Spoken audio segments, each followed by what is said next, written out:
right, let's do it. Let's indeed make sure it's going. Okay, it looks like it's going. There we go.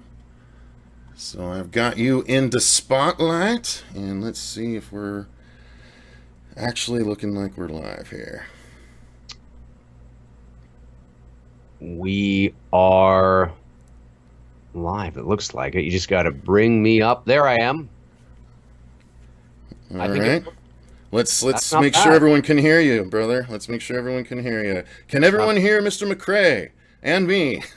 And are neither of us doubled, I hope? Please let us know. And I'm not looking at the camera yet because I'm still trying to find our stream. Everything works a little slower here for some stupid reason.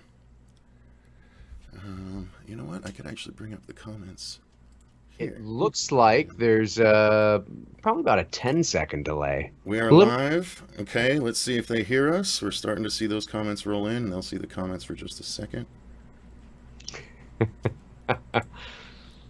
So this should... All right, I'm going to put the live chat viewer back in. All right. No, not that. Do we both sound good? That's good. Awesome. Okay, so it's going to look a little wonky for just a second, guys. Bear with me. I'm adding the live chat viewer back in so we can hopefully see and hear all of your lovely comments, or maybe not so lovely. We'll see. You never know. I don't count anything out, sir. Nope. I hear you.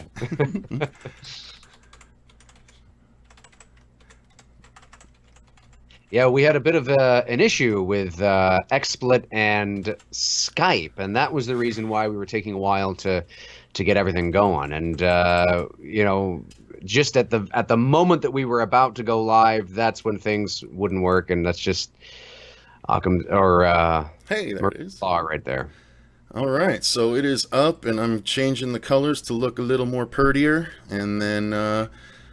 Yeah, guys, indeed, Mr. MCRAE is correct. The moment I decided to go live, XSplit and YouTube decided to stop playing Friends, or YouTube, or XSplit and Skype rather. So here we go. I'm making Dave big again, and boom, that should correct the issue. So yay! All right, that's exciting. Now, let me formally do this. I believe we have enough people that have been waiting patiently for us. So.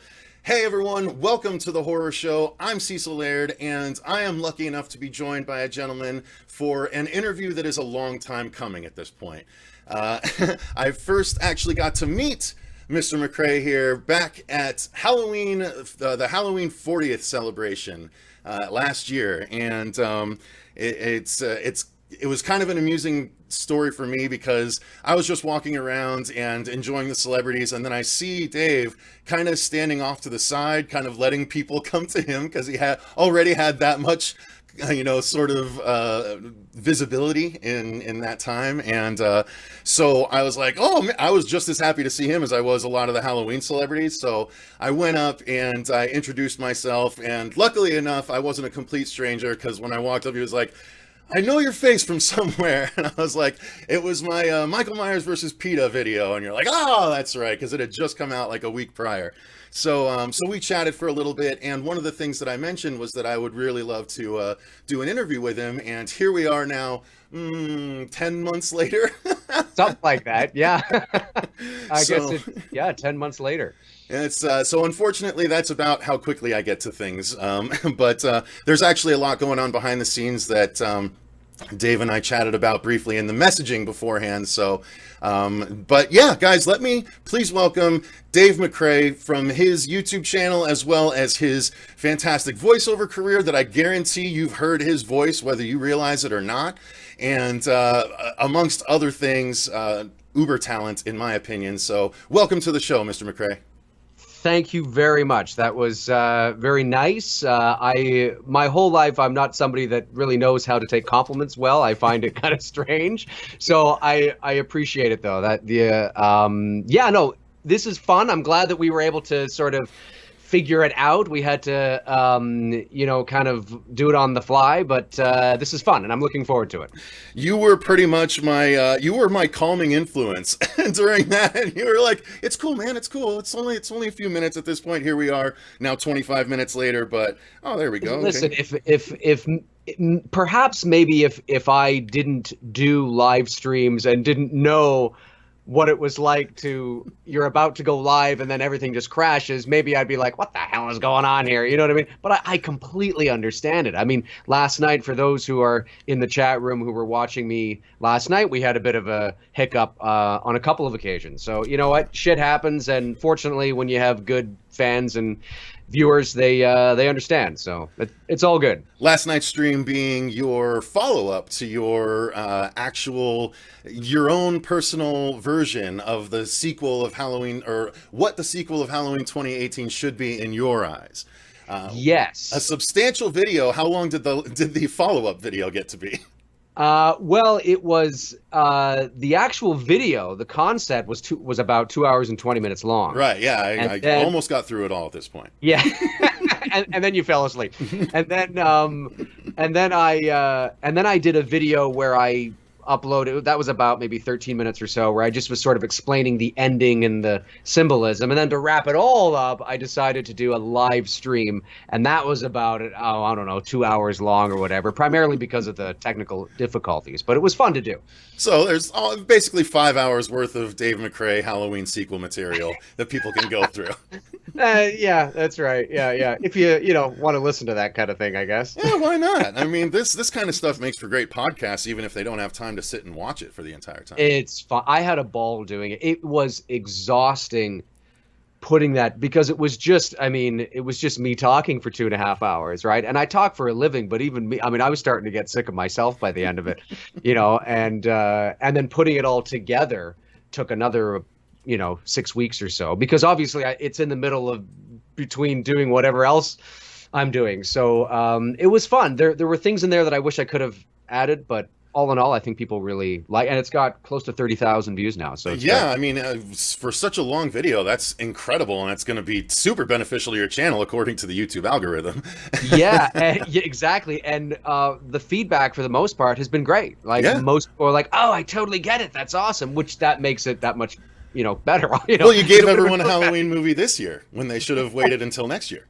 Perhaps, yes. Yeah. No, there were a couple of comments from people that were like, "You just ruined the sequel for me now, because if it's nothing like this, I don't really give a shit about it." And I'm just like, "Oh, I'm so sorry."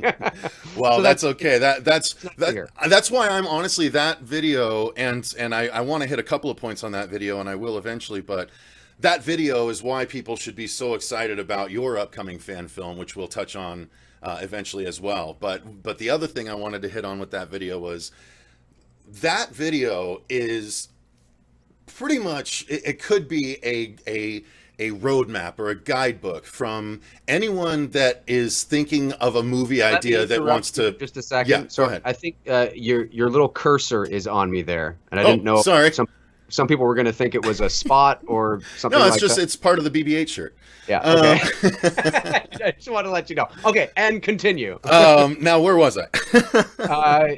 We were talking. You had mentioned something about my fan film that you were going to talk about. Oh yes. Okay. Later. So yeah. The other thing is that video, even though it's like 2.5 hours long, and I don't know how you managed to keep this part of it up, but that video is pretty much what I would imagine is the textbook version of anyone that wants to go in and pitch a story should be, as far as your performance of it, because the way that you were so enthusiastic about everything, and you led everything, and you're like, how cool is that, and like all this, man, that sort of intensity and energy, I know that comes from a bunch of different things, but it definitely comes from a voiceover career, the acting career, all of that stuff comes into play. But that's what's interesting about that. Again, the fact that you could do that for that length of time. But people should take note, because, the reason they were so entertained by it is because it was so skillfully done as far as a pitch goes. Like, I can't even muster that sort of energy for most of my pitches. So it's pretty amazing. Yeah, I appreciate that. It was no, I mean, some people ask me if it was like all the way through, and if I just sat there and did it all the way through, and the answer is no. I mean, I that was saw a shot. couple cuts. Yeah, yeah. There were a couple of cuts in there. I there was probably there was probably over 100 cuts at the end of the day. But I shot that over the course of a couple of weeks, and you'll notice there's a couple of times where my hair looks a bit longer in certain shots than it does. I noticed, but I didn't need to necessarily point it out to anyone. Say anything, right? No, it's true. It's true. But I always had to make sure I put on the same shirt because I didn't want it to be too distracting. All of a sudden I've got like the BB-8 shirt on, or something to that effect. But you're right, though. I mean, it was like I get really excited about ideas. And, it doesn't mean that others are going to be excited about the same things that I'm excited about. But when I'm putting together something like that, my job is to get you excited about my vision and my ideas. And it's like, as you just said, it's like trying to pitch it to, 30,000, producers or something like that, right? I mean, so I want to get people just as excited. So, in being the kind of guy that I am, being a performer, being an actor, being as descriptive as I am, I like details and nuance and mood and atmosphere. And, when I can really sort of lay it all out, right? I like that kind of thing. So I think anyone that knows you like mood and atmosphere. I like mood and atmosphere, baby. Mood and atmosphere. But it's true, I do. And so my job, I mean, I knew that, okay, well, if you're going to be listening to me for 2.5 hours, I better make it at least somewhat entertaining. And I wasn't going to have the music in there at first, but then I thought, nah, you know what? I'm going to add a little bit of music, royalty-free stuff that gets the point across in terms of the tone, just so it makes it a little more interesting to watch. Because although I'm flattered that people find me interesting, it would be 2.5 hours of just me talking. So I thought that the music would at least accent that and help a bit. And it was a lot of fun to do. Well, people need to also respect that sort of, that's the thing. That's why I can appreciate a video like that, because I know the kind of work that goes into it. Not only do you have to select A, royalty-free music, B, music that fits everything, but C, then take the time to make sure it actually is laid out in such a way that it's not screwing up moments that you're trying to talk about. Well, so exactly. It's a painstaking process. You're absolutely right. And there's musical cues as well. Like there's certain moments, like when I was explaining the ending and I wanted to accent certain things, right? Where I would say something like, and then he sat up, and then, you'd have a cue that was like, boom, like this, to really sort of, and it plays into the psychology of the theater of the mind. And you're essentially, it's like an audiobook, and it's ironic because I've never done an audiobook in my life, and I would never want to do an audiobook in my life because of the tedious nature of it. But the irony of it is that is kind of what it's like in a roundabout way, I guess. Yeah, I couldn't bring myself to do that, because that would mean I'd have to rewatch something that I did for 2.5 hours and painstakingly put everything to it. And man, is that a test of wills. Yeah, well, and it's been like almost a year in the making. And then as soon as Blumhouse announced Halloween Kills and Halloween Ends, I thought to myself, I better now it had already been shot, but I better get it up online before details about their sequel comes out, because if there's anything that's similar, that they're going to get all the credit. Right? Absolutely. So I was like, I better get my ID up there first. So, so that's why I did it now. Meanwhile, the writers at Blumhouse are going, motherfucking Dave McCrae, god damn it. Damn changes and shit. I doubt it, but out of doing this, I've been doing this, the channel now like this for 2.5 years, the way that it is now, and you'd be amazed at the different types of people that have reached out to me that want to remain nameless. Nobody from Blumhouse has, I just want to say that, but there's been a lot of people that have surprised me where I'm like, wow, okay, cool. Yeah. So it's kind of fun. You got the reach, man. That doesn't surprise me at all. So after that vast intro and slight bit of ass kissing, let me dive into the interview proper here. So we usually start off with the basic question. What is your, horror origins? What is the first experience you remember having with the horror genre? That's a great question. Okay, well, this goes back, no surprise to many, I'm sure, to when I was a kid. I'm 40. I just turned 40 this year, so I was a young boy growing up in the 1980s, and I have older siblings. So I'm the youngest of my immediate four siblings, and my brother Bob and Neil. I have two brothers and an older sister, and the next oldest beyond me is my brother Neil, and he's 9 years older than I am. Oh. And then there's my brother Bob, who's 11 years older than me, 2 years older than Neil. And then my sister Jill, who's 15 years older than me. So, and no, I actually was not the mistake, believe it or not. But anyway, so having older siblings, obviously, they were very much into. I mean, I was only 5 years old when the first Elm Street came out, but my brothers were right in the prime of the teenage years, right? And so they were right into the demographic of when that movie came out. And same with Friday the 13th and Halloween and all that kind of stuff. So it was, especially my brother Neil, was really big into Halloween. And it's thanks to him that I got into Halloween. And he showed me Halloween because, according to him, it was the first horror movie that he had ever watched that never gave him nightmares. So he was like, you got to watch. And then I just fell in love with it. I mean, even at that young age of, I don't know, 4 or 5 in the early 80s, I somehow just loved the character. You know, I love the fact that he was this spooky kind of guy, you know. So I would say that that's probably the beginnings of it, was because of my older brothers. They got me into horror. I would never have guessed that based on your background. Fascinating. I mean, it's only 3 Myers masks, a Halloween poster, all that stuff. Just a couple of tips. It's strange. It's strange. Well, how did that evolve then over time? You couldn't have only watched Michael Myers movies. So as you grew up, how did your love of the horror genre sort of evolve? No, not at all. I mean, obviously in the early 80s, only Halloween 1 and 2 existed. I mean, 3 did as well, but in terms of Michael Myers, it was only those 2. And as I've often said on my channel, for people who might not be old enough to remember the 80s,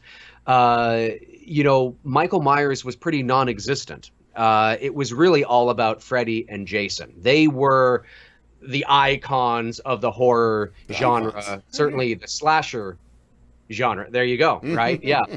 In the 1980s. And, we can all remember trying to dress up as Michael, but you could never really find a Michael Myers mask per se. And people just thought you were Jason anyway, because there were about 7 years there between Halloween 2 and Halloween 4, where Freddy and Jason were tearing it up at the box office and Michael was non-existent.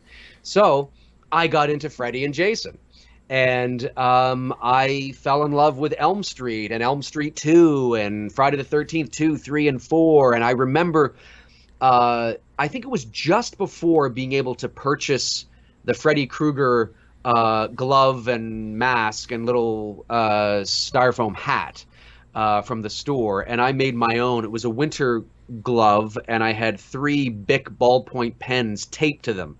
And I would walk up and down the street, no mask, just this, 6-year-old kid with this lethal weapon on his hand with these pens full of ink, just walking up and down, going like this. And it just sort of, because, well, you remember, I mean, the 80s was horror. I mean, that's what it was, and it was that's pretty much how it went. And then from that, I got into, of course, Halloween 4, and then, because that was towards the end of the decade. So it just kind of went like that. Just probably a lot of kids have the same kind of story, essentially. So where did that sort of end up for you? Like, are you still just mainly into slashers, or what is sort of the stuff you're gravitated towards now as a horror fan? Well, I'm a movie guy for sure. I appreciate all genres, really. Horror is my favorite. As I've gotten older, I've appreciated, I still like a good slasher movie, but I appreciate because I'm older and I'm wiser, I like movies with depth, and I like movies that are spooky and eerie and challenge me as a viewer. So the psychological thrillers and horrors I really appreciate now. That's really where I am now. The slashers are fun to watch, but the slashers never really evolved from the B sort of genre that it really always kind of was. Mm-hmm. And I'm more now, I can watch it, but I'm more sort of, I like, movies like, Hereditary or, Get Out or, something that really, it's creepy and it's eerie, but it can be scary on a psychological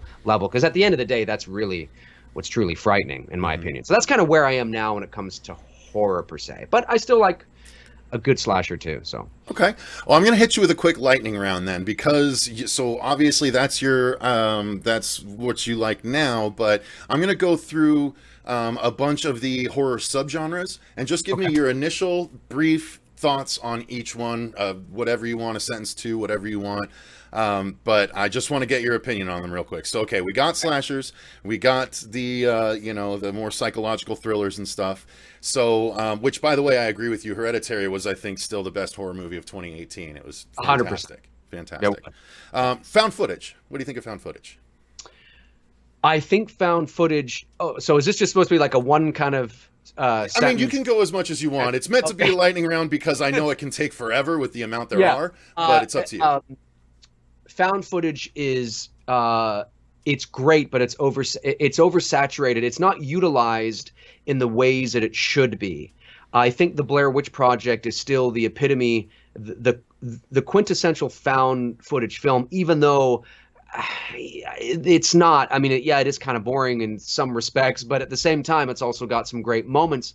I think it's because found footage today tends to be too polished in terms of its production design, its sound design, and you remove a lot of the spontaneity of the found footage genre. Like when I was watching the sequel to the Blair Witch Project for the first time a couple of months ago, when they were out in the woods and you heard all the sounds and noises, it sounds like it was mixed in my studio here. Like it sounds too processed, too pristine, too crisp.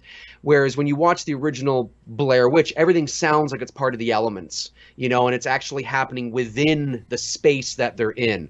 And I think a lot of found footage films today, like I love the concept. There's nothing more frightening than like thinking of it at face value. We found this. Look at this. Oh my God. It's playing out as is at face value. That's supposed to be really happening.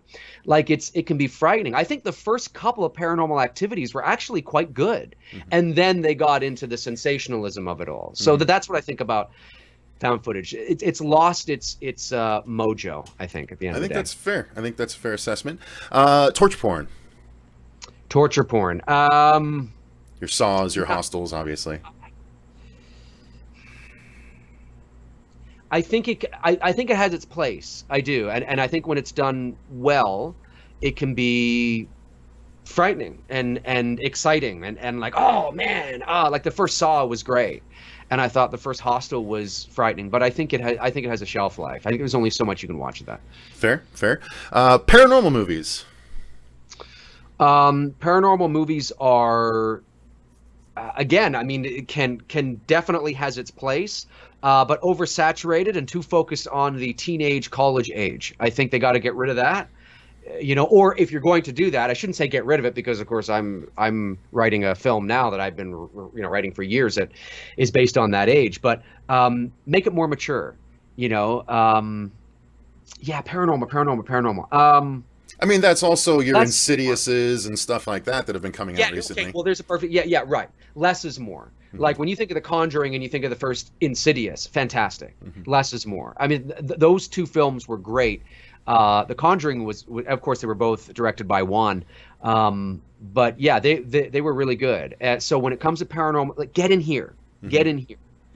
Make us afraid there. And The Conjuring and the first Insidious did that. So last two I'll do are religious. What about religious / demonic ones? Your exorcisms and stuff like that. Again, less is more. Oversaturated. I think they try to go for shock value, seeing the heads doing this and all that kind of stuff. Like what was so great about The Exorcist is if you want to do something religious or possession-like. Build up that slow burn. Make us feel creepy when there's nothing particularly creepy happening on screen. You know, and The Exorcist did that beautifully. From the cinematography to the impending doom that's there, because we don't know what exists beyond this world, if there is anything. So when it comes to paranormal or possession, the less you show and let us imagine our worst fears, the better. So both those things, I think, are the same thing. Last one I'll do is my favorite subgenre, the creature feature. Creature features can be... You don't see too many of them anymore. Not many. The Ritual, the last one really of note. Yes. I was just going to say. I think they can be fun. I think they're the kind of movies that you can let loose and have some fun with, and not be so... I mean, horror at the end of the day is... unless you're doing like a psychological horror like Hereditary, then you got to get really caught up in sort of the content. But when you're doing a creature feature, I just want to be entertained and have some fun. So that's fair. So, okay, how did your love and appreciation of the horror genre, now dipping away from it just briefly, how did it lead to you starting your YouTube channel? Oh, okay. Well, I've actually had my YouTube channel since 2006. Okay. I was, like many of us, one of the first to sign up with a YouTube channel back in the day. And but I never used my channel for anything other than to upload little Halloween fan films. And when I lived at another location, we had a lot of kids in the neighborhood. So every Halloween, I would put on like a little Halloween show and get some friends to help. And those videos are up on my channel. Where I live now, in Toronto, is not there's not too many kids in the neighborhood, so I don't really do that here.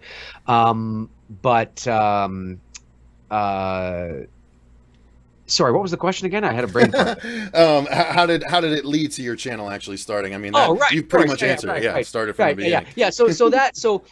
And then that's all I did for like 12 years. And then there was the announcement that they were going to make another Halloween film.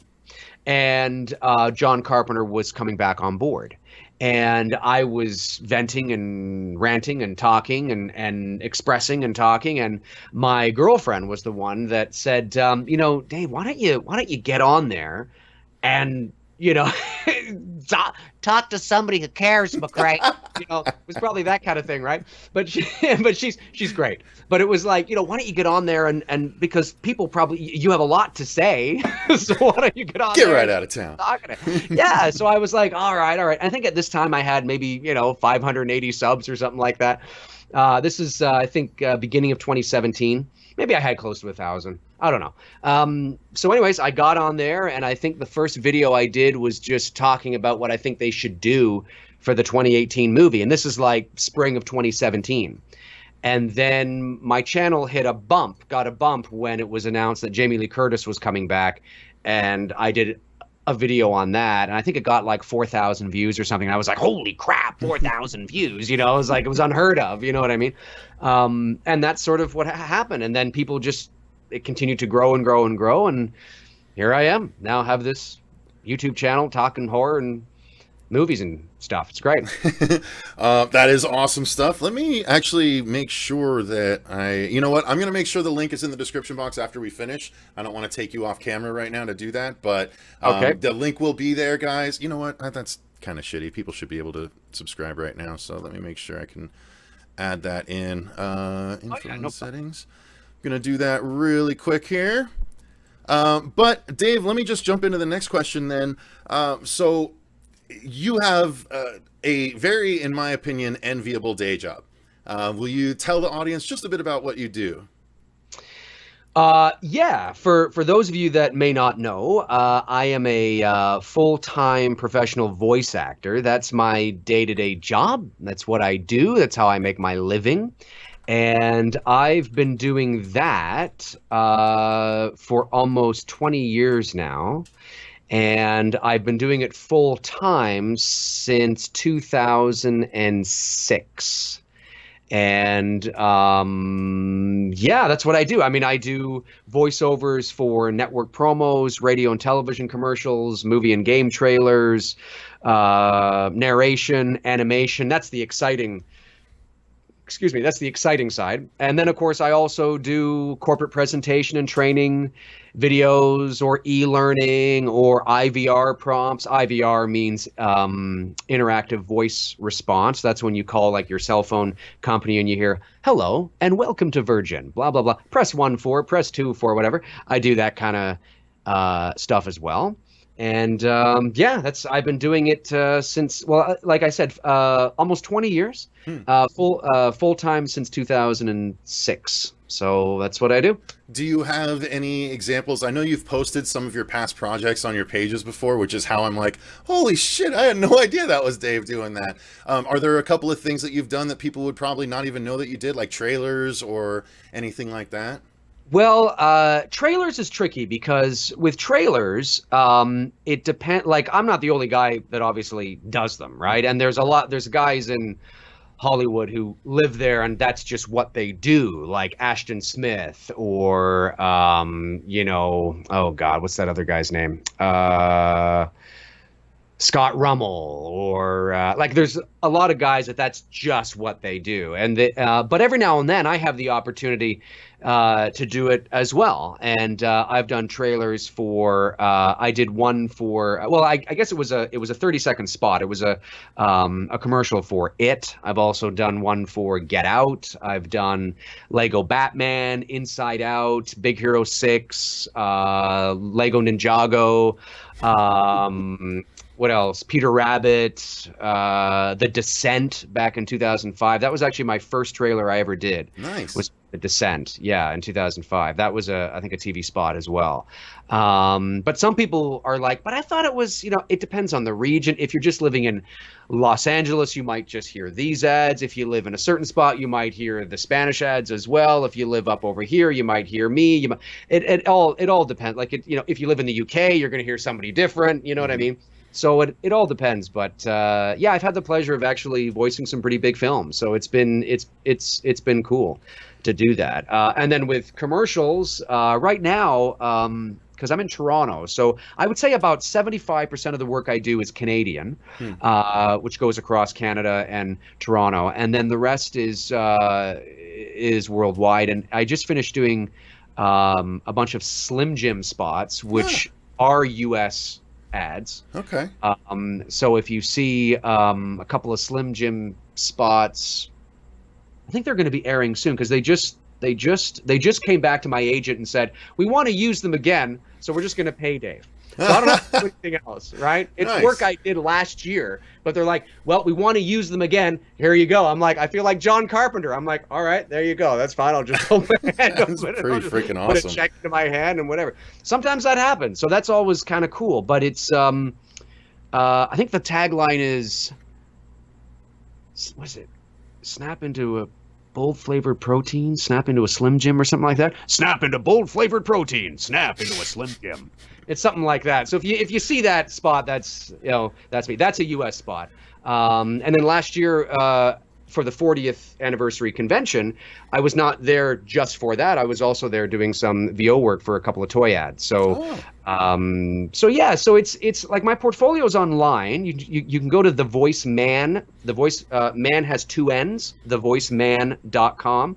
And there's some things there that you can see as well. But that's kind of in a nutshell. I'm not used to talking about myself, so I'm trying to think, what is it? Yeah, okay, I guess I've done that or whatever. So yeah, it's a really cool job. I've met a lot of interesting people and a lot of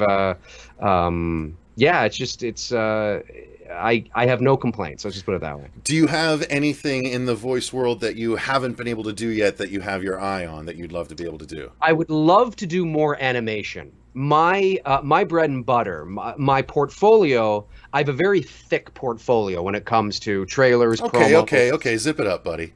Commercials. I'm just kidding. No, I just see that side is very thick, but my animation side is very weak. Okay. Right? So that's what I'm saying. You didn't let me finish there. I'm sorry. My joke was I had to get it in. Go ahead, please. But so in comparison, it's actually quite weak. So I and because I'm a theatrical kind of person, I love doing all sorts of funny voices and characters and creating all sorts of characters. But just the luck of the draw, when I began my VO career, I never had an opportunity to, I fell into the promo and the commercial side. And of course, I'm not going to say no, right? And by and large, the commercial side of VO is the largest side. Like if you're pursuing a career in voiceover and you want to know which demo to have, say you want to get into promos or you want to get into animation, you must have a commercial demo at the very least, because that's where the bulk of the work is. So sometimes it's the commercial work that you get that will lead you to do other things, because you meet casting directors, you meet producers, you meet actors and all that kind of jazz. But the commercial is where the bulk of the work is. So that's what I was doing. And then about 2 or 3 years ago, I got another agent as well for animation. And I was like, I want to do more animation. So I've been slowly but surely doing more kids animation. I just finished doing a little kids show that's it's a web series, and it's targeted towards young girls, I think 5 or 6. And I can't tell you what it is yet because I signed an NDA, but I just finished doing that, and that should be online very soon. So awesome. That'll be fun. That's cool. You know, and that's actually not really surprising, and I wanted to bring this up at some point, considering the video that you uploaded not long ago, where you just basically seemed to riff just a butt ton of voices. Now, I'm curious about a lot of things about that, so I'm going to flip to those questions because I'm getting ahead of myself a little bit, but I'm very curious. That's so okay. Was that just literally a riff? Like, because obviously there were cuts there too, but there were cuts between characters. So right. It's, you know, how much of that was just like riffing? How much time were you like thinking of the characters in between, or was it literally just boom, boom, boom? No, I'm curious. It was a riff. The reason why there's cuts there is because I was trying to make it more visually interesting to watch. But it was all shot like as is. I was just going off. And then there were actually a bunch of characters I didn't use. So that's why it was also edited, because I was like, I'm not happy with my performance there. So I got rid of it, right? And gotcha. I'm like, I could have done better. I can do that better. I'm just not feeling it tonight. Got rid of it, right? So that's primarily why the edits are there. But oh yeah, no, it was off the top of my head. I actually stuck the phone to my wall. I put some tape on it and I stuck it to the wall, and I don't know. I just felt like doing it. I felt inspired for some reason. So how long did that hold? It ended up being what, about 5.5 minutes, something like that, or was it a little longer than that? Was it that long? I don't know. I think it was, dude. It was a good length video. So I'm curious how long you actually shot to end up with that amount left over. Let me see here. Oh, there we are. Yeah, you're right. 5 minutes, 41 seconds. Holy shit. I didn't realize it was that long. Yes, sir. I guess I must have shot for probably 7 or 8 minutes then. Huh. Okay. More than likely. I guess it's probably about that. I was curious about the ratio there. So I mean, that's good. If you can fire off that much material and have that high of a percentage that you're happy with, that's pretty impressive in my opinion. Yeah, you know, it's one of those things. Like, people often ask me, you know, it's like there's no red button. I mean, I've been doing this since I was like 6 years old. I've been recording my voice and listening to it back since I was 6. And so I've listened to my voice change. I've grown up with my voice, and I've perfected certain characters. Whether it was in high school, I was the guy that everybody would go to get to do morning announcements. I was the guy that everybody would go to get to, you know, host the PA or like, you know, a welcome back assembly or something. I was the guy in college, you know, that had his own show on the college radio station, and they realized that I could do this. So I was doing all the, you know, the promos and I've been doing it so long.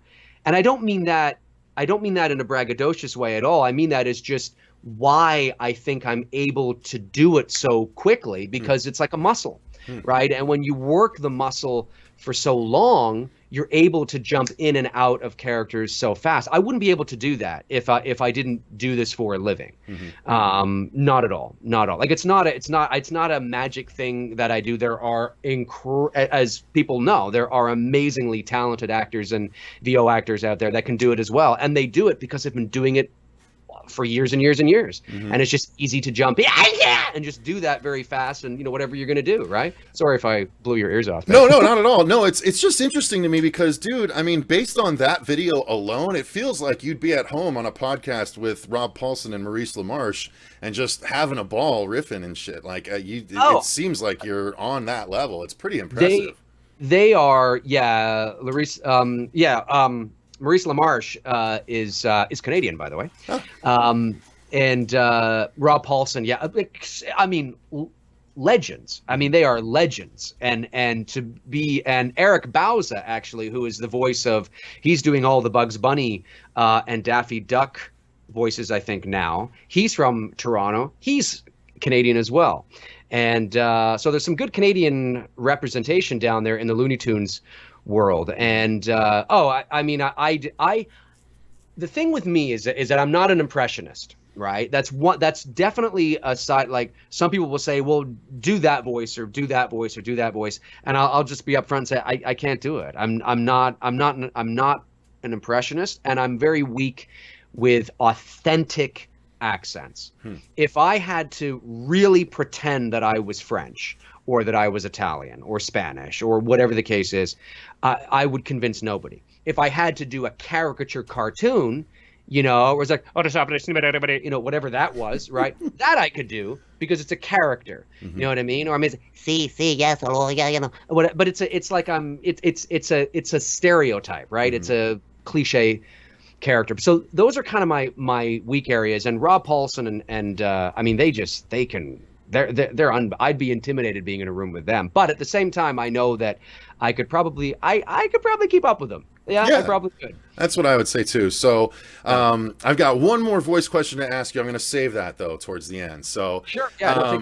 I'm going to move back to the channel just briefly. So what is your goal with your channel now? Like, now that you have you're still amassing a following, and yes, you're going to only grow even more over the next 2 years with the next 2 movies coming out, because you tend to do that content, but people like to see you do that content.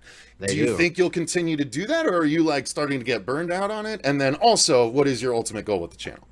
Okay, well, the first, to answer your first question, I was getting a little burnt out by it because there's only so much I can say until I'm just repeating myself. And I feel like I tend to repeat myself over and over again if I'm doing a lot of videos so close together on Halloween.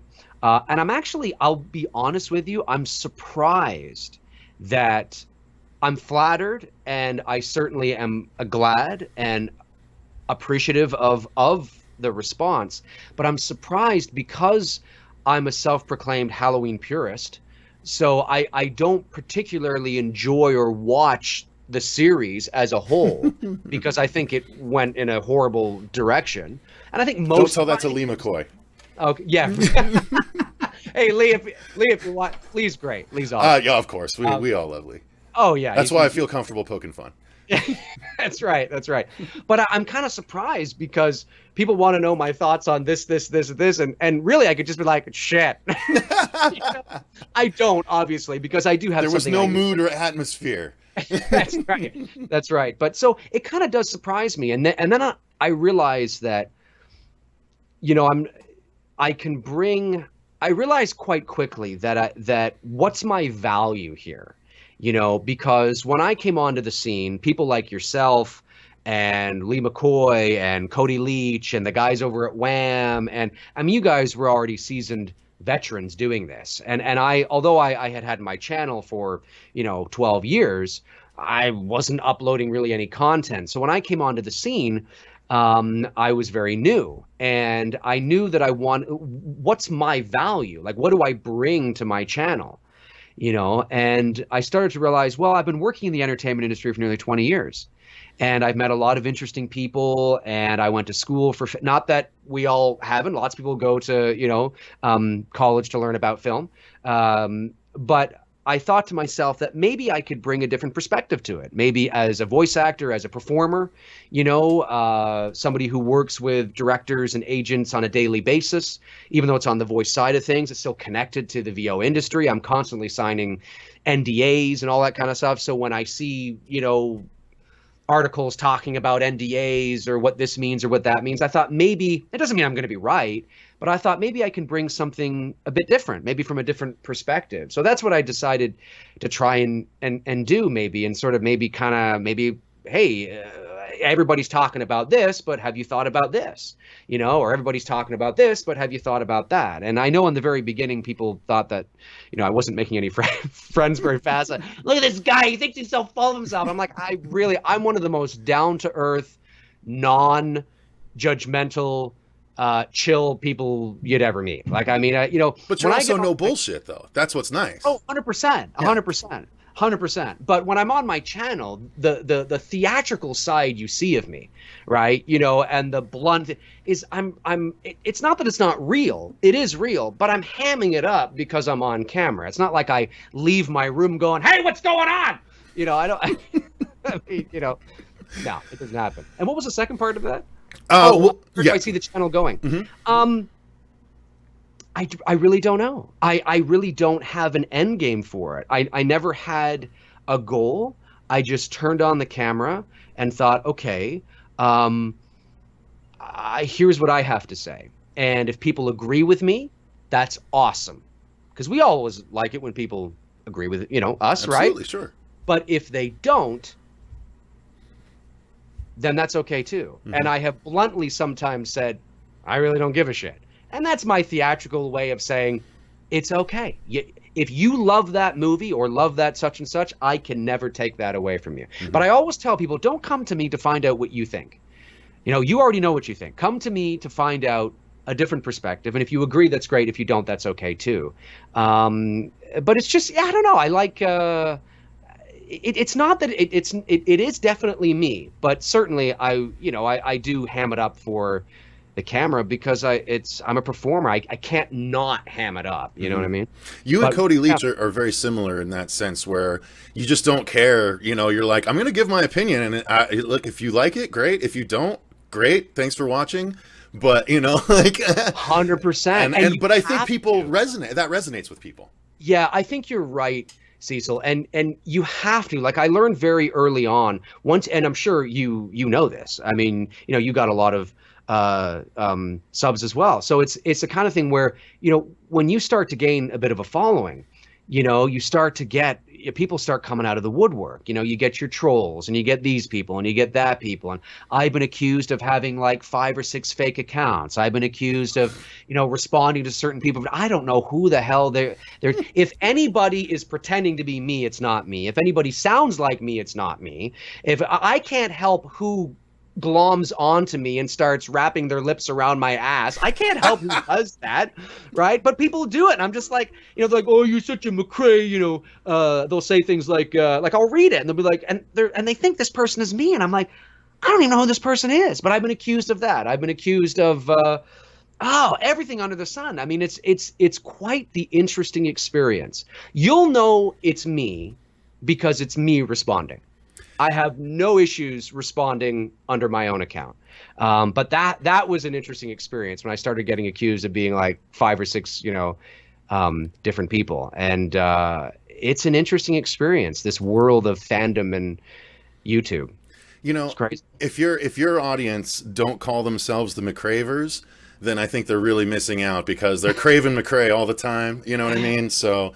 Well, there was somebody that coined McRage. Okay, that works. Maybe they're McRagers. There you go. That works too. You could just call that for any you know, video where you got to let loose a McRage video. That's right. But yeah, it's been crazy. What an interesting experience. I will still. You know, that's why I put out that tweet maybe about a month or so ago where I tagged you in it and I tagged, you know, a lot of the content creators in it, saying that you know, that I tip my hat to all of you guys because I was new. Like I'm still new. I mean, you've been doing this longer than I have, and so it's tough putting up these videos, man, and staying on top of it and handling the comments and seeing all these people that come out of the woodwork that are just, you know, keyboard warriors, and I'm just like, wow, this is I find it so interesting. Mm-hmm. You know, it's just like, man, I bow to the people that have been doing it a lot longer than I have, because it's wild. It's just skin thickness. That's all that develops over time. Thankfully, I have that. Yeah. So what has been, regarding your YouTube career thus far, what's been your favorite experience and or your favorite episode that you've made so far? And it's cool. You don't have to mention today. It's fine. Well, I think my favorite experience is today, Saturday, August the 3rd, 2019. Oh, you. But only because of the cereal I had this morning. Oh, it was son just of a bitch. fantastic cereal. Right.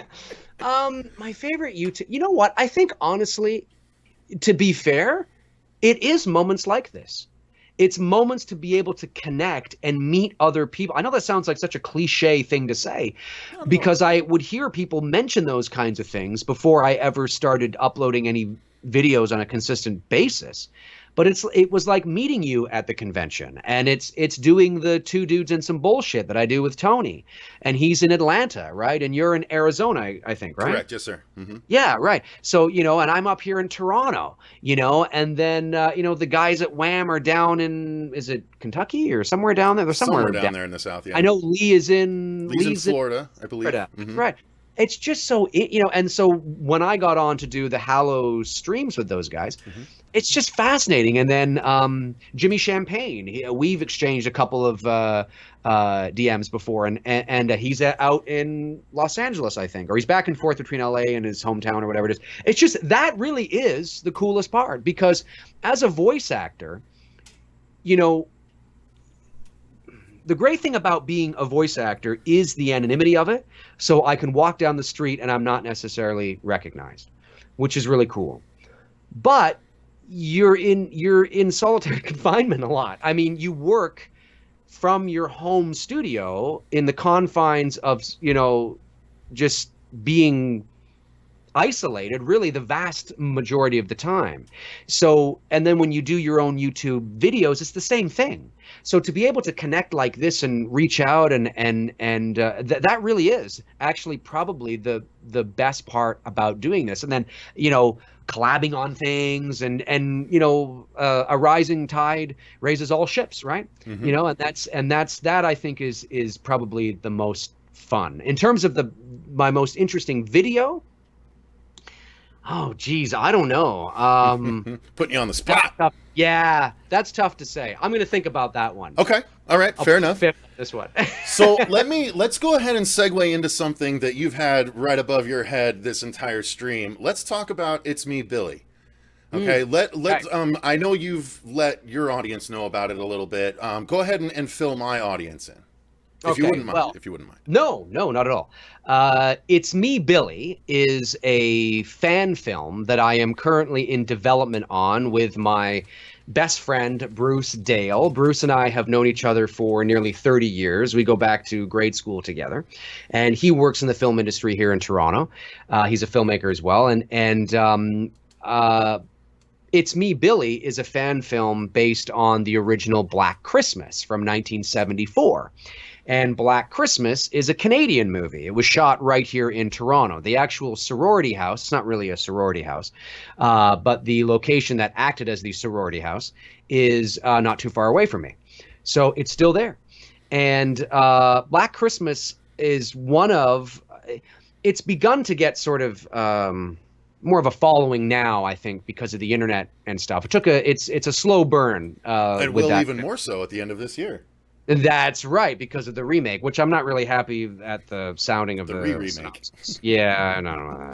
Didn't enjoy the 2006 film at all. But Black Christmas has never had a series. It was the first film in 74, then it was the remake in 06, and now it's another remake in 2019. So it never actually spawned a series. And I think that it preserved sort of the mystique and the integrity of that first movie. But anyway, so I realized, as somebody who's done a couple Halloween fan films, although I will say there's some Halloween fan films that are coming down the pipe now that look magnificent. My God, people are just stepping it up. You guys are amazing. Yours are really fun, though. So if you guys didn't know, Dave has done a good amount of Halloween fan films, and he really does focus on the mood and atmosphere more so than a lot of. I know I'm saying it kind of in a tongue-in-cheek way, but it's true. You do focus on it, and you even have posts on your social media about like, this is why this lighting works for Michael Myers. Right, you know, people, if they don't light him this way, and you're like, in Halloween, what was it, Halloween 4, you're like, there was 2 well shot Michael Myers in that whole movie. And like, I love that kind of stuff. That sort of breakdown. Five, five. Okay. Yeah, no, it's they're fun. They're fun, but I noticed I was out having a drink with my buddy Bruce on a patio about a month and a half ago or 2 months ago, and we were just shooting the shit, and he had never seen Black Christmas. I was like, "You never seen Black?" I said, "Bruce, it's an iconic Canadian horror movie." You know, and he's like, I haven't seen it. So anyways, we came back to my place and we sat down and we watched, and he really liked it as well. And of course it's dated now, obviously, but it's still fun. And certainly for its time, you can certainly see the inspiration it had on Halloween and all that jazz. So so we decided to enter into development on a Black Christmas fan film because there is no Black Christmas fan film on YouTube. There is a plethora. Now, I think there's one that's like a 30 seconds long or something, but it's just a bunch of kids, you know, in an apartment or whatever. There are no Black Christmas fan films. There's a plethora of Halloween and Elm Street and Scream and Friday the 13th, and some of the Friday the 13th ones look amazing too, right? Like Never Hike Alone, for example. So there's no Black Christmas. So being 2 filmmakers that are Canadian from Toronto, where Black Christmas was filmed, we decided that, you know what, we're going to make a Black Christmas fan film, and that's what It's Me, Billy is. Awesome, perfect. Now, can you say what roles you are taking on as far as the filmmaking goes? Yes, I am. It's a collaborative effort. At the moment, Bruce and I have entered into an agreement to write, produce, and direct the movie together. Okay. And then once the screenplay is done, it's a short film. So the screenplay will probably be, 20, 25 pages, something like that. Once it's done, then we will move into the pre-production process and probably looking to raise a bit of money for it and to try and help shoot this film, because it's a really cool idea. It's a sequel to the original Black Christmas. It adds as a sequel to the original Black Christmas set 45 years later.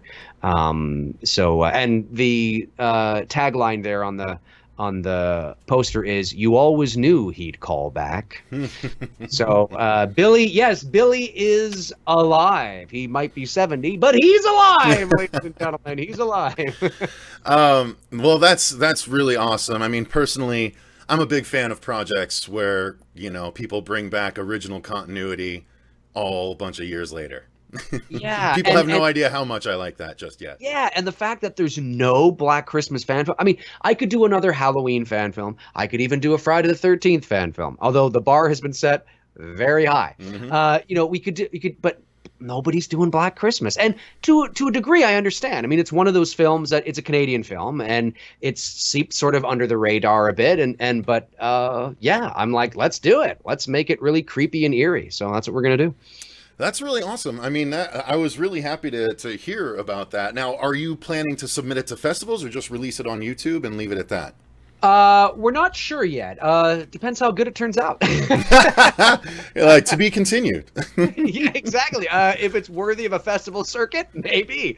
If it's worthy of just, I don't know, on YouTube on an unlisted link. We'll see. On an email chain. That's right. We'll see. Obviously, our goal is to do something that fans of not just Black Christmas, but fans of the genre can be really happy with, and so we'll see. I mean, at the very least, our goal is to put it up on YouTube for the world to watch. Of course, yes, absolutely. Awesome. That's the very least. So now, let's see. You don't have yet a perceived time frame? It's still working out at this point because you still have a lot to figure out. Bruce and I have another production meeting next Wednesday. And it's a writing meeting. So we're going to sit down and we're going to brainstorm and start actually. I've begun the screenplay. I'm about 2.5, 3 pages in. We're doing the opening of it. There's several ways this movie could open, and we have to take that into consideration depending on certain locations we may or may not be able to secure. So if we cannot secure a certain location, which I will leave nameless, but you know, if you know the movie, you probably know what I'm talking about. If we cannot secure that location, then obviously we have to fall back to plan B to open the movie at this location. But if that location doesn't, so at the moment I'm sort of writing 3 different openings. Nice. And then he's going to come over on Wednesday, and then we're going to hammer home sort of more of the sequence of events, and then I'm hoping we can move into pre-production. I'm hoping in September, but we'll see. Okay. Getting back to sort of horror in general a little bit. Is there a trend in horror that you like what you see, the way it's going, and then is there a trend that you don't like what you see as far as horror goes? I definitely like that horror is evolving, is becoming more respected. And I think that horror for a long time, like, people often forget that horror for a long time was primarily the slasher films we see. I mean, when you look at A Nightmare on Elm Street, or you look at Halloween or Friday the 13th, looking at them now, 40 years later, or 35 years later, they look like they're a bit dated and they look like B movies. But at the time, that it was what horror was. That's what it was. You want to go see a horror movie, that's what you would go see, and that was the production value, that was the quality, that was the kind of film it was. The slasher genre now has really sort of, although it's still kind of there, it's looked at as kind of still B-ish a bit. So I like seeing that the psychological side of horror, whether it's Get Out, whether it's Hereditary, whether it's Midsommar, whether you like Midsommar or not, the idea that we are taking risks and making films that are going in that route, I think is exciting, because I think it's wonderful stories that we can tell that can dive into the deep layers of the human psyche and really frighten us. That it's so rich with potential. When it comes to paranormal, I like that stuff as well, but I don't want to, like, there's Insidious and there's The Conjuring, which have psychological components to them. They're not psychological horror films, but there's a psychological component to them. That slow burn that Juan does. Like, there's that great scene in The Conjuring when the girl is on the bed and she's staring in the dark corner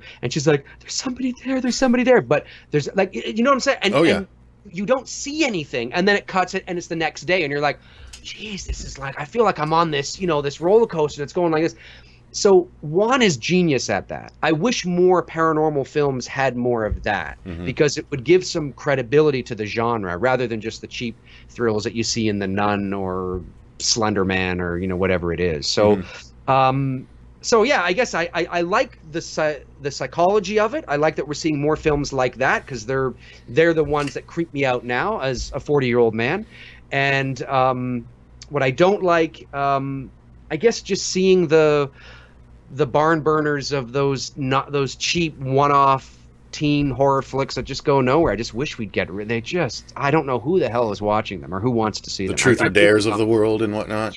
Yeah. It's just like, they're just not doing anything, man. How did this get greenlit? How? I mean, I know why. It's a rhetorical question. Now here's a fun question. Okay. Gonna open it up to you a little bit. Say Hollywood came to you and said, Dave, we want to give you a blank check budget for whatever horror movie you want to do, be it original or be it a remake or a reboot. Actually, let's stick with remake or reboot so you don't have to spoil one of your original ideas. Okay, all right. All right. So give me one of those. If you had to remake or reboot a franchise and give it the old Dave McCrae spin, and I think I might have to rule out Halloween, because I think that is you just did that. So yeah, what would you reboot, and if you could think of just some ideas off the top of your head, what would you do to try and make it stand out and do better than it did before, or whatever? Well, funny enough, I think Black Christmas actually, although it's being remade, I didn't like the log line, and I wasn't happy. That doesn't mean the movie's not going to be good. It could very well be good, but I was less than impressed with the log line. So I think Black Christmas is very rich, has a very thick there of potential. But in terms of a series, I would love to take a crack at rebooting A Nightmare on Elm Street. Because I think Elm Street is, I mean, again, so rich with potential, and to really draw it back to something on a much smaller, less polished scale that is really, it's a psychological horror film. I mean, this is about a man who has died, who is burned, who attacks you in your dreams. I mean, come on. Like, I mean, there's I think Freddy later became a carnival act, and it was just like, what sensational dream sequence can we do to top the next and the next and the next? There's a striped shadow of his former self. Yeah, really. I mean, I want to make Freddy scary again. Oh, God. But that's what I would love to do, and really sort of bring the production down to like an Insidious level. In terms of it's maybe the budget's $1 million, $1.5 million, and I mean, you might need a little more because of the dreams, but maybe not. Because when you think of the original Elm Street, the dream sequences were very grounded in reality. That's one of the things that I love about that film is that you never, I mean, you would know that this character was probably dreaming because of what was going on. But in terms of the world they were in, it was their own world, whether it was the alleyway or whether it was in the school, Nancy, and there's Tina in the body bag. She's just in her school. There's nothing sensational about the environment per se. He didn't necessarily control the world. He was the frightening thing in our world. Exactly. Right. Thank you, Cecil. That is exactly it. And that is where you need to bring Freddy to. Somebody tip this guy right now. I'm telling you, that was fantastic. Because it's true. That is exactly what it is. And so that's what I would want to do. I would say, $1 million, $1.5 million, maybe $2 million. Yeah, like anywhere between, $1 to $3 million. I think we could do a genuinely frightening Freddy Krueger movie. And what you have to do as well is you have to be able to. One of the reasons why the 2010 film failed, there's a number of reasons, obviously, but one of them is something I agree with Robert Englund on, is the fact that these characters were already suffering from Freddy when we meet them. So we never got to see the downfall. I mean, as much as, Rooney Mara is easy on the eyes and who doesn't want to watch her for 2 hours, she was, as soon as we see her, she's like emo and she's down and because she's already there, right? And it was a creative choice I just would not have done. I would have wanted to see the downfall of these characters, like you saw in the '84 original, to a degree, and so we can become emotionally attached to them, that's something that I think is important, and then that makes the contrast of what's happening to them that much more horrific. I'm telling you, I think it would be.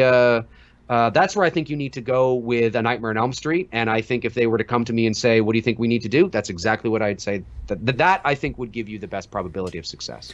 It's interesting because I read, so recently there was a news story saying that James Wan will be returning to horror with his next film. They didn't lead on to what it is, but now the rumors are coming out that it might be a Nightmare reboot.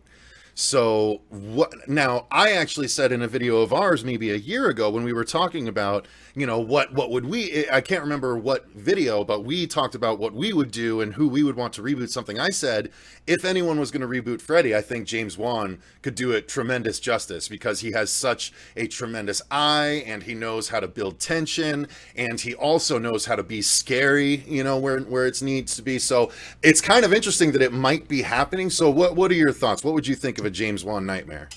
I'm with you on that. My only hesitation on James Wan is the mood. Like, yes, I agree. You were about to say mood, weren't you? No, okay. No. I'm sorry. I got to get that printed on a T-shirt and put it up for sale so people can just buy it. Oh, if you haven't yet, you're missing out, bro. I know. I should. I totally should. No, what I was going to say is that he has some creepy things in his horror movies, but his horror movies there's a bit of a whimsy to his horror movies. And I'm wondering if, although he did do Saw, so I backed myself into a corner now, and now I'm eating myself. He did do Saw, and Saw was dark. You see, I would base more the tone of Elm Street. It's almost like you got to pick some things out of the 3 famous horror movies that he's done. Get rid of Chapter 2 for The Conjuring and Insidious, and just look at the first one of both of those, and then Saw, because Saw was quite dark. Because my first thought was, with Freddy, you got to go dark. Mm-hmm. I mean, it's got to be genuinely frightening. There can't be a whimsy about it. You know, it's got to be. I got to leave that theater going, that was fucking terrifying. Mm-hmm. You know, that he was terrifying. Mm-hmm.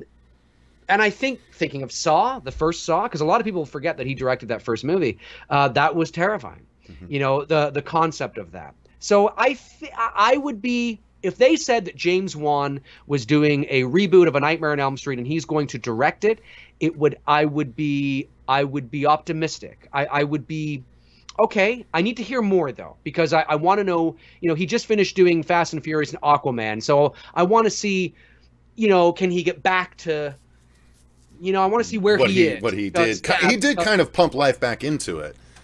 He did. You know. He did. But filmmakers evolve, and sometimes they lose their mojo a bit. Mm-hmm. You know, they go off and do bigger blockbusters. Mm-hmm. So I kind of want to see if he can still have that in him. They're like, okay, I understand what Elm Street is.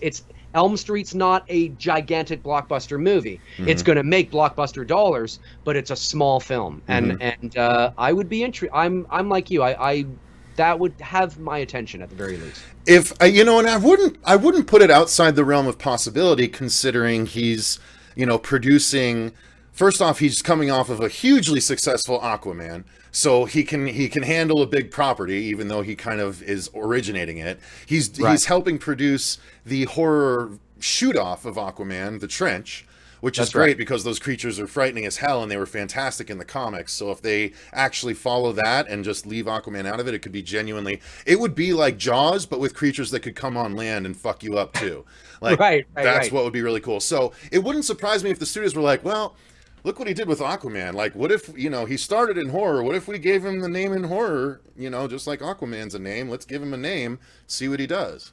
You know what? It all comes down to a good script. Mm-hmm. And if the script is genuinely frightening and terrifying, I mean, obviously, but my concern would be where the whimsy might come in would be the dream sequences. Mm-hmm. And I wouldn't want to go too far with that, you know, like keep him in our world. He's that, like you said, he's that, and you hit the nail right on the head. He's that frightening thing in our world. And I wouldn't want to see it too sensational. That would be my only concern. See, and the only reason I think that might not be a concern is because he knew how to keep it minimalist in Insidious with the what is it, the Further, right? It was just pitch black. You know, so he does know how to do minimalist even when it's on a bigger scale. So I'm trying to maintain a positive. Yes. If it doesn't end up that way, I'll be crushed. But we'll see. I don't know. I know he's possibly rebooting I Know What You Did Last Summer for Hulu, right? Or really? Oh, I didn't know that. Amazon? Maybe it's Amazon. Yeah, and he's rumored to. I think it's an I Know What You Did Last Summer series. Oh boy! And I think Scream did so well in that format. I know, and I think he's rumored to be doing the pilot or something. So well, if he does that, it'll at least get eyes on it. But that's true. Well, okay, guys, just so the viewers know, I apologize for not touching on the comments, but I'd have to literally look at my phone and I wouldn't be listening to Dave. So here's your opportunity. I have one more sort of 3-part question. It's the only thing I kind of warned Dave about ahead of time. I want to have a bit of fun. But while we're doing this, if you guys have any questions for Dave, are you okay to take a few viewer questions as well? 100%. Fantastic. So go ahead. If you've asked any questions that we haven't gotten to because I just flat haven't looked at the comments, go ahead and re-ask them. Go ahead and ask those questions now while I'm doing this one, so that way we'll have a bunch of questions ready to go. Okay, guys? So let's work together on this. So the last thing I wanted to do with Dave here is I wanted to get back to a bit of his voice talent. And I wanted to put him on the spot, but I also know that a real voice actor would like a bit of preparation time if he at least could put some thoughts around in his head. So I reached out. Go ahead.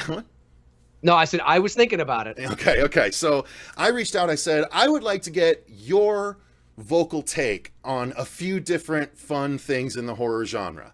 And luckily he was about it. So I think the first one is a steady transition from our last topic. So I was curious, since we haven't had any official, confirmation of anyone rebooting Nightmare, if Nightmare was rebooted and they came to you and said, Dave, we got a great physical actor for Freddy, but his vocals are shit. We want you to dub Freddy and we want you to give him your spin on the Freddy voice. Do you have something that you could spit towards us as far as the Freddy voice that you would do? You know what? I think the best thing to do is, my inspiration would come from, like, when Robert Englund was doing the Freddy voice.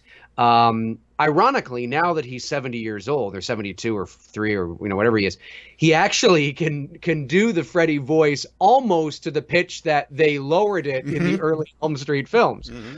But when you watch the original Elm Street trailer from 1984, when it gets to the scene where Nancy's got the phone up to her ear and the tongue comes out of the phone and says, "I'm your boyfriend now," that actually is before they've lowered Robert's pitch. So all you hear is, "I'm your boyfriend now, Nancy," and it sounds very strange. Sounds very weird. It's like, that's not intimidating at all. But of course, in the movie, it's much deeper, right? Mm-hmm. So I think I would take inspiration, and I would say to the producer, I would say, that's where we got to go. Like, we have to go back to that level of dark and very subtle with it. Like, and Robert was doing that a lot in the first Elm Street and the second Elm Street. So for me, I mean, it would be more like, do you remember, in Elm Street 2, when he's like, where would I go with it? I'm trying to, just something that's just like, "You are all my children now." Damn.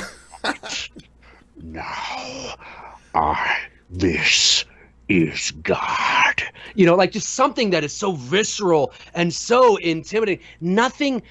The voice has to match, because my Freddy would be very very in the dark, in the shadow, right? Going back to what Robert did. Now, they lowered Robert's voice, but that's what it sounded like. Mm-hmm. It was, "This is God." Mm-hmm. Like, whatever it was, it's like, oh my God, like, the uncanny valley is just so weird and eerie there with this evil demon or whatever. In the later sequels, he was a little more whimsy and kind of up, "Hey, Alice." He was kind of up here a bit because he was cracking the jokes. He's got to go down, like that great moment in part 2 when he's like, "Jesse, we've got a lot of work to do, you and me." Mm-hmm. It's so down here like this. It's so guttural and bassy. Again, that's lowered, but it's so intimidating. "You've got the body and I've got the brain," and he peels it. That's where my Freddy would have to be, is somewhere in there. But that also, the script allows him to be that way. If the script plays the character where he's got to be cracking one-liners every 5 seconds, like in Freddy's Dead, it doesn't give him the opportunity to do that. So the script has to be frightening. He has to be genuinely frightening. And they have to go back to that sort of voice. Mm-hmm. Something down here, something down there. I like that. That's awesome. That makes complete sense. I'm refraining from checking the comments to see how people are reacting. So, so the next voice. Fuck you, McCrae. No. So the next voice I wanted to ask you about, and we don't have like a voice modulator or anything like that. Okay, I've been waiting to do this the entire time. I didn't want to be rude, but. Hey, check out this shot glass right here. Yeah, Welcome. How perfect is that? I don't have any alcohol, so I'm just going to put some water in here. All right. Cheers. Cheers, buddy. So the next voice, again, we would need ideally a sort of modulator for this to work correctly. But I thought it might be fun. And actually, this came to me because at the time I thought of this, the new Scream series had just aired on VH1, the one that Queen Latifah produced, and they actually brought the original voice of the phone guy back for the series. I hear. Yes. So I was curious, If they came to you and said, "Hey, Dave, guess what? We're back. Your Freddy idea was gangbusters. Here, I got another one for you." We're back. That'd be amazing. We want you to give us your spin on the Scream phone guy voice. What would you spit for that? Well, I think, again, I take inspiration from the very first Scream. And the very first Scream, when he first calls Drew Barrymore's character, right? And she answers the phone. And he just says, hello. Excuse me. The way that he's talking to her is very just roundabout, just very casual. And, you know, one of the great John Carpenter quotes in regards to Michael Myers, if I could just use this anecdote for a moment, is, you know, he's famously said, as we all know, Nick Castle was like, you know, John, how do you want me to walk? What do you want me to do? And he was like, just walk, you know, just walk, which is what he did. And Carpenter has a great quote where it's like, I had Nick Castle walk like a man instead of, I had him walk like a man to make him a monster, or something to that effect. So it's because that is what is more frightening. And I think when you think of the Scream voice, you know, when we talk about Black Christmas, that's different because the character has psychological issues, right? So the character of Billy is all, you're doing all that shit. But when you get to the Scream character, I love how when Drew Barrymore picks up the phone and he's just like, hello, what are you doing? It's so, you know, it's fucking just unnerving. It's so fucking unnerving. It's like, how does this guy know her, right? So it's like, do you like scary movies? Which one? It's almost like he laughs in his which one. Like there's that little bit of that which one? Dude, and like, let me pause you for just a moment, because what you just did and what I'm glad I caught on camera is exactly why a good voice actor can get across an emotion, because they're literally like, you'll smile, you'll be like, which one? 100%. You know, like you can hear the smile and shit like that. Like I love picking apart stuff like that because it makes such a difference. Well, listen, when I'm in the booth, when I'm doing, whether it's a movie trailer or whether it's a promo or whether it's you know, animation, there's physicality to it, you know. And if I'm playing the dad in a Home Depot ad, you know, whatever, and I have to, you know, I'm smiling as I'm saying my line. So you're absolutely right. But I think that's where it kind of needs to be, is there was something very unsettling when you watch that first Scream movie and you hear that voice for the very first time. It was unnerving. You know, it was just, hello, hey, what are you doing? You know, it's just almost like, it's just there's something. It's the normality against the backdrop of something that's just creepy and eerie. And then, of course, obviously, as the scene goes on, he gets a little more animated, which is okay to do, but that's where I would play it. I would probably play it here. Hey, what's going on? And if you had to get crazy, would you follow suit and kind of, I'm gonna get you like a fish, or would you keep it more subdued? I think so, but it would be more like, say she hangs up the phone a couple of times and I call back. What do you want? I told you not to hang up the phone on me. I'm not fucking around. Like just something that's not overdone, right? It's not, I told you not to hang up the phone on me. I mean, you don't want to go overkill because then it's like, what, did you guys date or something? Like what's going on? You know, he needs to keep it sort of in that impersonal zone, but that's where I would sort of play it. Just kind of there, which I told you not to hang up the phone on me. Don't do it again. You know, just very sort of, almost like there's a whisper there, and it's genuinely unsettling. That's probably would be where I would start.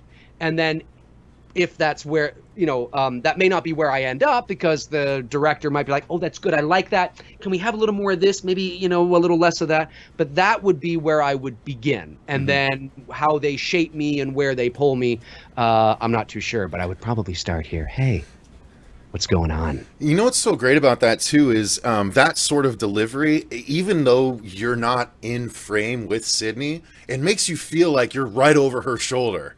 Like absolutely. It's crazy the subconscious things that the right voice acting can do to people. Right. And it's the confidence, because the character is, hey, what's going on?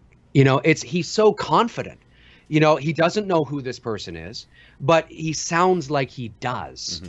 you know, and she might just not recognize the voice, and that's frightening as well. He has no qualms about doing what he's about to do, because of the level of confidence he has on the phone. That's frightening. And another thing, just again to point out, I like seeing stuff like that when you were doing that and you were like, if I had to get crazy, and you turned to the side to yell your thing. Again, that's a voice actor thing, right? You know not to yell right into the microphone. I have people on my channel that don't know to do that, so it's awesome. I'm like, I see it, I'm like, yeah, see, he knows what he's doing, man. To be fair, I was doing that so I wouldn't blow any ears. Right? No, I mean, but people don't know to do that, you know? Oh, right. Yeah, exactly. If I was actually being recorded and yelling, I would probably take a step back. The audio engineer would dip the levels a bit to get it accordingly.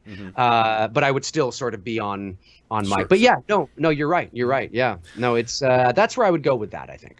So the last one then that I think might be fun for people, again, I didn't care if you went silly with this, if you went super serious with this, but I just thought it would be fun.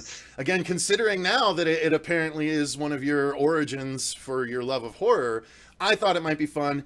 So Hollywood's back, Dave. They're like, guess what? Your Freddy worked out great. This is great. Everything's fantastic. So we're back a third time. This time, what we want to do, and get this, we're rebooting Halloween again. Halloween Kills and Halloween Ends just went off, and it's 2022 we're aiming for now. We want to reboot it, but guess what we're going to do? Michael's going to talk. So he's gonna talk. I don't even know how I could get inspired after hearing that. I just don't know. I tried to make it as Hollywood dumbass as I possibly could. We want you a part of this, but we have to have Michael talking. Oh my God. Would that just be like the best and worst day of your life? It would be the best and worst day of my, yes, 100%. And you'd be the first person I'd call. I got to get on the phone to some people, make some funny stuff happen. So I know it's a tough duty, and I know, yes, Michael should not have a voice, but just for the hell of it, if he did, what would you do on that? If Michael had, you mean like as an adult? Like what's the concept? Yeah. Even under the mask, if you want to do it. No, I mean, even if he is in the mask, but he's still talking, you know, however you want to do it. Take it seriously, make it funny. It's totally in your court. Well, just don't silly, do Bane. Just don't do Bane. Silly, silly would probably be something like, I don't know, like, you hear him behind the, hey, what's going on? I just thought I would I'd come in here and get a butcher knife and just kick your ass a little bit. But you're talking. Oh yeah, I always could talk. I just didn't want to. Something like a little hickish or something like in my throat. Yeah, it's got something in my throat, man. Just fucking relax, all right? All right, but now, taking it seriously. Taking it seriously, I probably would, again, go back to the original intent of the character. And, I had him walk like a man and not a monster to make him scary. So I think if his voice was just, almost a baritone voice, but quiet. So more just, hello.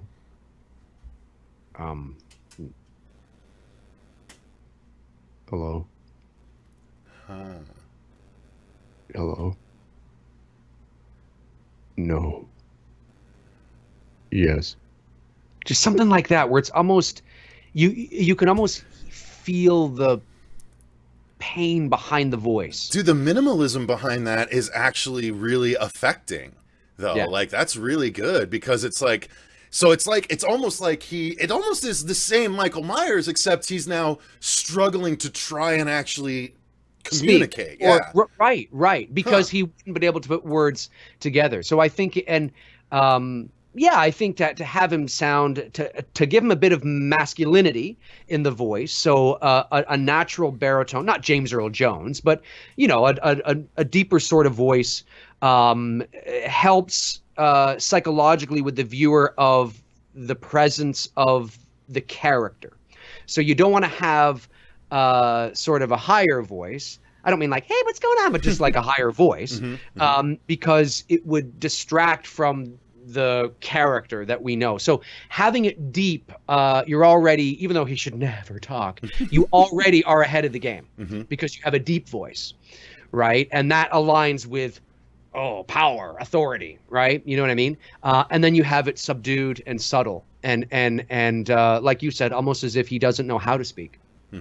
That's phenomenal, man. That's great. Well, I appreciate you taking the time to do that. I hope everyone enjoyed it. So Fun. I'm going to scroll back through and find some of these questions just real quick. So all right. There's a bunch of Dave is the man. Folks, and ask away.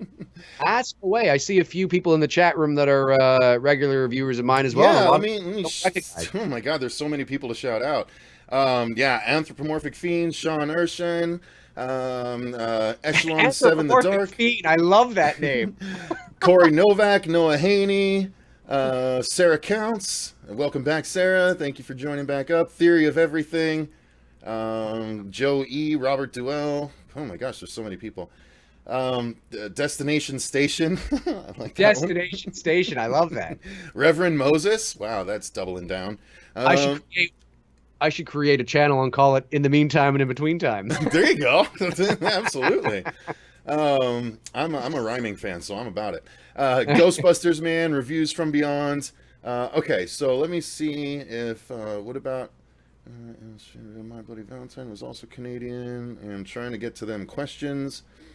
Dave, were you ever asked to be Christian Slater's stunt double? You'd make a good one.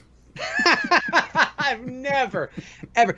Since doing YouTube, Cecil, who asked that, by the way? That was Noah Haney. Yes, proper credit. Shout out. Hey, Noah, how you doing, buddy? Okay, it's funny. Since doing YouTube, it's amazing the amount of people that have said, you know who you look like? You look like this person. And then I don't know who that person is, so I look them up and I'm like, fuck off, I look like that person. I look nothing like that person. And then every now and then they'll say, you look like this person. You look up that person, you're like, all right, I look like that person. I've gotten that too, but I'm pretty consistent. I just get a fat Seth Rogen. That's pretty much where I land. It's pretty much where I land, which is not great because Seth Rogen isn't thin. So it's doubling down on the insult. So, it is what it is. Next question was, Dave, what movie, this is from Reviews from Beyond. What movie do you think really kicked off the slasher craze in North America? In North America, the slasher craze? Okay, because that's the important part of your question. Right. What movie kicked off the slasher craze? That's the operative word. I would probably say it was the slasher craze. I mean, you're probably looking at you can point to Halloween. Halloween's definitely in there. I would probably say Halloween and then, Friday the 13th. Kind of because the early 80s were all about that. So I would say probably. Something. Yeah, I was having my computer was freaking out. I think I've got it fixed though. Oh, okay. It's hard to say the slasher craze. Just a minute here. Let me just. I want to see. I know this is off the top of my head, but I want to see. Like I'm looking at this. I'm thinking, yeah. I would probably say the first Friday the 13th. Halloween, but the cusp of the Friday the 13th, like in there, it's probably those two. The slasher craze, right? Because that was sort of the jumping off point. And then you had Friday the 13th. I think part 2, 3, and 4 were all like in 4 years of each other or something like that. And then, of course, you had the... I'm sorry, Dave. Hang on one second. I'm having one of my drives is literally just flipping out all of a sudden, and I have no idea. Oh no! Which one of the drives is flipping out. Oh my God! The gods are conspiring against me. All I hear is. That's okay. I will say Halloween is sort of the jumping off point, because if it wasn't for Halloween, you wouldn't have a Friday the 13th. So I would say that started the craze there. Although I still don't look at Halloween as a slasher movie per se. It was then, it's not so much now. Okay. I'm sorry, it's starting to do it again. I don't know what's going on. That's okay. But I'll answer something here. Here we got PC Pierce. He's a viewer of mine. Dave, what would be your approach to Pennywise's voice? Would it be more the Curry side or the Skarsgård side? That's a great question. Did anybody feel that Skarsgård in the new trailer kind of sounded like, Winnie the Pooh when he says, "Hello." Yeah, a lot of people sounds like mention Winnie that the Pooh. actually. Yeah, and I was like, it sounds like. What would I do for Pennywise? That's a great question. I'm not entirely sure. I would probably. That's a good question, PC. I take these things so seriously. It's like, what? Dave, just say something. Just say it, man. Probably Pennywise. I don't know. That's a good question. I'm trying to think off the fly. Like I like what Skarsgård is doing, and I think you're right. I think it might be a hybrid between Curry and Skarsgård, like somewhere in the middle, somewhere down here, like this or something. It's just kind of like, ooh, Jesus. something like almost somewhere maybe when I get a ooh, but that and then maybe have the visceral of Curry when he's like, "Don't you want it? Don't you want it?" And it just something like there's something like a hybrid in there between the two. I think would be kind of almost a nice happy medium, something like that. Sarah Counts asked, I think I identified the drive and just yanked it out, so I think we're good. What animated character would you most want to play if you could choose one? Well, that's a great question, but the thing is that it all comes down if I could do the voice. I would see. I'm not you're not an impressionist. Yeah, I'm not an impressionist. So I envy my fellow Canadian VO actor Eric Bauza right now, who is from Toronto, and like I said earlier in the show, he is doing Bugs Bunny and Daffy Duck right now, getting ready to release new Looney Tunes episodes very soon, I think. And I had an opportunity to meet Bob Bergen at the Voice Arts Awards last year in Hollywood. He's the voice of Porky Pig, so we shot the shit for a bit about the new Looney Tunes cartoons that are going to be coming out. You guys, if you like Looney Tunes, oh my God, these are spectacular. It's full on Looney Tunes shooting people in the face, kind of. It's full on. It's great stuff. But to answer your question, I would love to be able to play Daffy Duck. Daffy Duck is my favorite Looney Tunes character.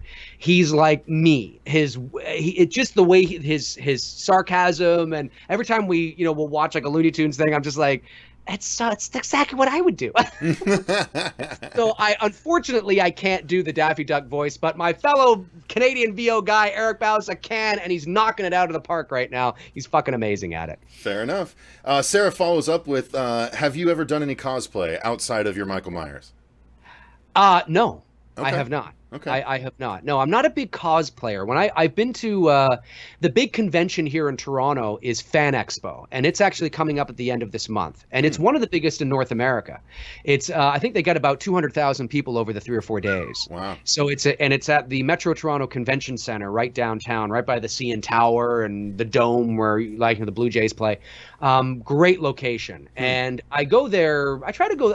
I didn't go last year, but I did go, I think, 3 or 4 years in a row prior to that. And it's fun, but I'm just not a cosplayer. I'd feel too, because then I have to be on, and I got to take pictures with people and things like that. And I like to kind of just do my own thing and walk around. Unless it's a Halloween convention, then I understand people might want to come up to me and, but if it's like Fan Expo and to dress up, I don't want to draw that kind of attention to myself. Like if somebody sees me, recognizes me, comes up, that's totally cool. Mm-hmm. But to put unwanted attention on me because I'm dressed up or something, I think and it's exhausting too. Like you got to be on and in character all the time. Mm-hmm, mm-hmm. So that would just be draining. So no, Sarah, I have not done that.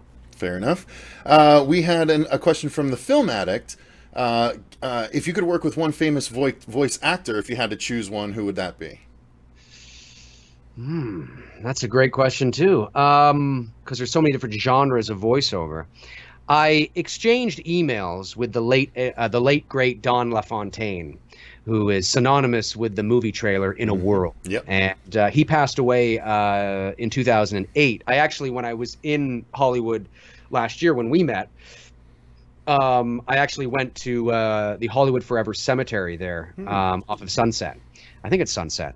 And he's buried in there. So I had an opportunity to go see his grave. And we exchanged emails, I think in 2006 or something. I would have loved to have been able to meet with him and learn under him and just sit and listen to a guy who created almost the genre. It just would have been so fascinating to work with him. And then of course when it comes to animation, I mean, pick your, Rob Paulson, LaMarche, Hamill, Bauza. I mean, just run down the list. Tara Strong would be great too. Yeah, Tara Strong, who was I think, is she Canadian too? There's a lot of Canadian VO talent down there. I think she's got a Canadian connection somewhere. Yeah. Anyway, kind of cool stuff. So pick it. I mean, I would love to work alongside any of them. Okay. By the way, did you like that movie In a World where they focused on the whole voiceover thing, or was that too Hollywoodized for you? That was the one with what's her face? I can't think of her name either, but yeah, Lake Bell. That's it. You got it. I thought it was okay. Like, it definitely, that is what the voiceover industry is like, and there's a few people in there who I've met who I know that were in there. So I mean, it was fun. It was fun. I mean, it's a satirical sort of look at the voiceover world, right? So yeah. Okay. Well, we've been going almost 2 hours, so I'm going to take, I think, maybe one or two more here. So, all right, let's see. How do you prepare your vocal cords? Asks Echelon 7 in the dark. Or Echelon 7 in the dark. That's a great question. The brutally honest answer is I don't. I don't have any honey, no warm tea. No honey, no warm tea, no meta yoga, artsy fartsy Starbucks latte stuff. I just don't do it. That doesn't mean that if that works for some people, that's great. It's very person specific.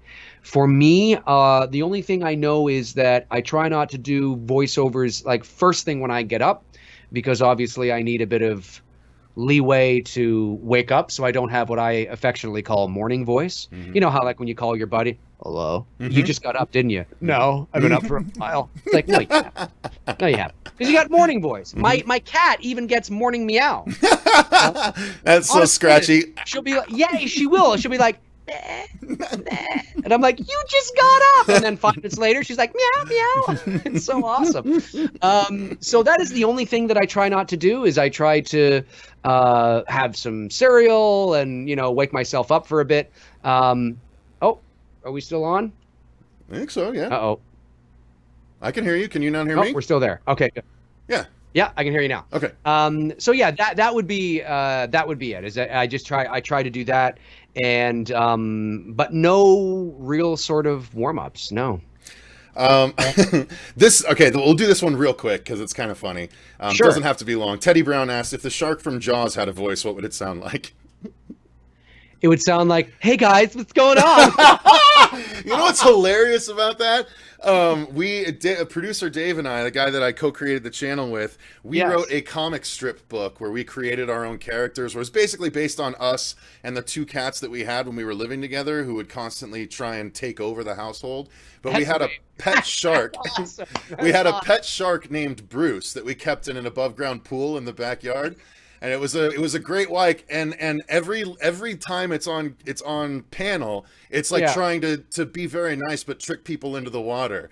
It's like, hey, just come on in, drop in, the water's fine.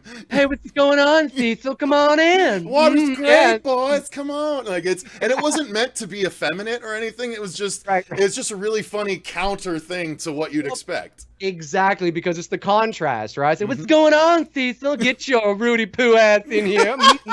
Whatever he said. It's like this big gigantic. That would be amazing. Where's your swim trunks, big boy? Come on in. Water's fine. Yeah, I love that. Love that. Thank you for that. That's awesome. Corey Novak, one of our regular viewers, an awesome fan actually that we met out in, I believe it was Mad Monster Charlotte this year. Cool. He said, outside of your voice acting and work, what else are you passionate about, Dave? Nothing. No. I would say standard. Well, obviously, I guess making movies may be included in work. So I would say that I love I work out. I love jogging. I have a weight bench here at home that I use, and now that I'm 40, I'm starting to use it a little bit more. And so I like to run. I like to work out. I'm not a big of a traveler, really, although there are certain places around the world that I would like to go and see. And love chilling with friends, and just I'm so busy that even the most mundane, inconsequential moment that might seem like nothing to some is like just great for me. Like if I get a Saturday where I can just sit back with like a bowl of cheesies and watch a couple of movies, it's like I've hit the jackpot.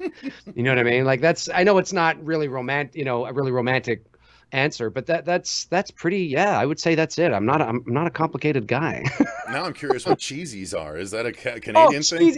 Oh, what do they call them in the state? Are Cheetos. they Cheez-Its? Oh, Cheetos. Okay. Cheetos. Yeah. Cheetos. I like cheesies. Like why don't we have Chester Cheesy down here as the mascot? Cheetos. Like, I like that way better. Cheetos, cheesies. Yeah, ketchup chips. Anybody? We got ketchup chips here in Canada. Oh, you know what? I've heard that. Yeah, Wacky. and you know what I just saw at the grocery store the other day, or the supermarket as you guys call it down there. I saw or maybe you guys have it down there as well. I'm not sure. But ketchup Doritos. Do you guys have ketchup Doritos? Not ketchup Doritos. No, they just came out. The new Doritos down here is the Flamin' Hot Dorito. Oh, so they moved it from Cheetos to Doritos now. Yeah, we'll just start sending each other food packages. Yeah, we might as well just do unboxings, testing on camera. Yeah, unboxing video. A jar of I don't know. It's expired, but fresh from Arizona. We'll give you a prickly pear cactus to eat. That's right. Okay, so the last. Damn, I keep saying the last question, but I keep getting. Okay, I'm gonna last two more. That's all right. That's all right. I got time.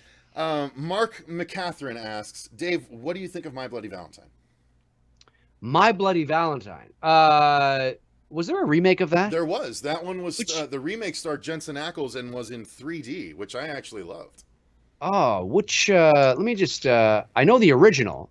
Which one is he referring to? I'm guessing it's the original because you like the original Black Christmas. I actually just saw the original My Bloody Valentine for the first time about 2 months ago. I loved it. I was like, wow, this is a gore machine. I would have, if I had seen this when I was a kid, it absolutely would have been one of my favorites. Yeah, I haven't seen it in many years, but I know that I did like it. Cool. So, and it's hey, here I go. It's a Canadian movie as well. So there you go. Got it. All right. Just wave that Canadian dick around. I'll stream here. Jesus. We're invading. No. Just do me a favor. Take Bieber back. That's all I want. Yeah. No. Listen. You ruined him. You can have... He came from you. It's nurture, not nature, buddy. Little boy before he went south. Okay, so the last one I'm going to do, Destination Station asks, this is a fun one too. What would be your take on this voice if you had a chance to voice him? And specifically, this is relevant because we just had this voice redone. He's asking about Chucky. So we just had Mark Hamill give his crack at it. I personally had such high hopes for Mark Hamill, and I think that he was chained. I don't think he could do what he needed to do because to me, Chucky has to have the two sides. He has to have the playful, fun Chucky voice, and then it has to be different. But in this one, it was the same the whole time. Like whether he's bad Chucky or good Chucky, it was the same tonality, and I think it did the character a disservice. Yeah, and I think, to be honest with you, I think Mark Hamill, and this is not a critique on his performance. He's a very talented guy, and it's fine. But I think he was the right choice for the marketing. He was the wrong choice for Chucky. Mm-hmm. And I think he was chosen for Chucky because it was a brilliant move.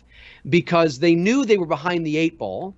Because they're remaking an iconic classic horror character and nobody wanted to go see this film. And then, Mark Hamill's playing Chucky. Oh my God. All of a sudden you're going to get asses in the seats that weren't going to go prior to that. Mm-hmm. So, but unfortunately, it was great for marketing, and let's not fool ourselves. That's one of the reasons, if not the main reasons why they did that. Mm-hmm.